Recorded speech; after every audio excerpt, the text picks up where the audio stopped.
बिस्मिल्लाहिर्रहमानिर्रहीम अस्सलाम वालेकुम। मुबारक हो। वैलेट अकाउंट पोर्टल से ओपन करें, जल्दी से अगली किस्त अकाउंट में लें 13,500। बेनज़ीर इनकम सपोर्ट प्रोग्राम के वैलेट अकाउंट ओपन होना शुरू हो चुके हैं। इसका तरीकाकार क्या होगा?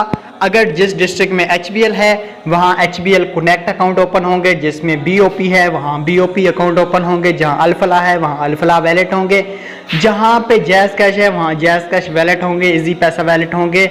ये सारी तफसीलात आज की वीडियो में सामने आ चुकी हैं। भाई वीडियो पूरी देख लेना। उससे पहले टिकटॉक पे हमें अभी तक फॉलो नहीं किया तो फॉलो करके इनबॉक्स मैसेज कर देना, कोई मसला है तो।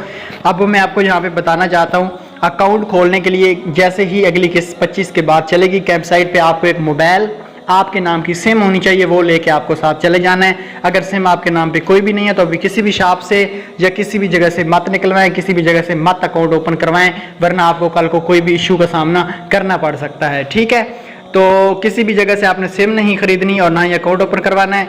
जैसे किस्त स्टार्ट होगी, आपके तमाम जो CNIC हैं जिन खवातीन के उनके नाम पे वैलेट अकाउंट आसानी से खोले जाएंगे और उनको अदायगी बरह रास्त की जाएगी कैश आउट के जरिए। उम्मीद है वीडियो पसंद आई होगी। अल्लाह हाफ़िज़।